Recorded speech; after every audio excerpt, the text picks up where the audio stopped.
Sa pagdalas ngayon ng ulan, problema ng ilan ang mga motorsiklong na abutan ng masamang panahon sa daan. Marami tuloy ang napipilitang sumilong sa mga footbridge o tunnel kahit sa gabal sa trapiko at delikado. Ang tugon at suhestyon dyan ng MMDA sa report ni Katrina Son. Para sa 46-year-old rider na si Jennifer Laranyo, malaking problema kung abutan siya ng ulan sa daan. Napipilitan siyang sumilong sa mga tunnel at ilalim ng footbridge. Pero kung walang-wala talaga, dyan lang talaga kami sa ilalim. Pag may MMD, saka kami aalis. Dami ko ng ticket dahil sa mga ulan-ulan yan. Mahirap talaga pag kasi pinagbabawal talaga nila.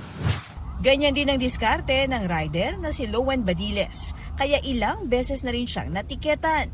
May depensa naman siya. Sumisilong siya para makasuot ng kapote. Dapat nga, maunawaan nila yung kalagayan namin mga rider eh. Kasi ang hirap, galing kami sa init, sa abutan ng ulan. Alam naman susugurin namin yan, di mapapasma kami. Ang ilang rider naman, kanya-kanya ring diskarte. Kagaya po nito, sa ilalim po ng flyover o kaya isang establishment na hindi kasisitahin ng gwardiya. Pero minsan po nakakaintindi naman ng mga gwardiya.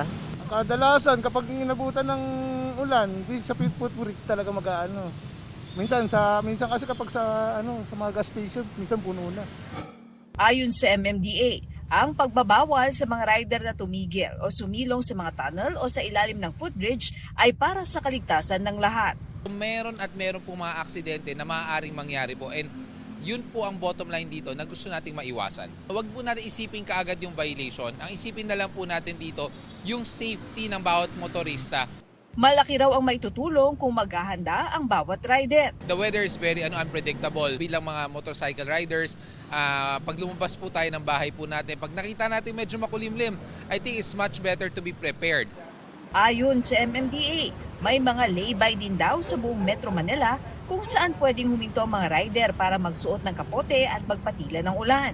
Maaari rin daw silang sumilong at magpahinga sa bike repair stations ng MMDA sa buong Metro Manila. Kahabaan po ng EDSA, meron po tayong mga lay-by areas, may tinatawag po tayong mga emergency lay-by areas na kung saan hindi lang po ito para makapagpalit sila, meron din po tayong mga emergency repair stations or yung mga bike repair stations po natin. Ito po napalaking tulong po nito sa amin kapag tag-ulan po. Katrina Son, GMA News.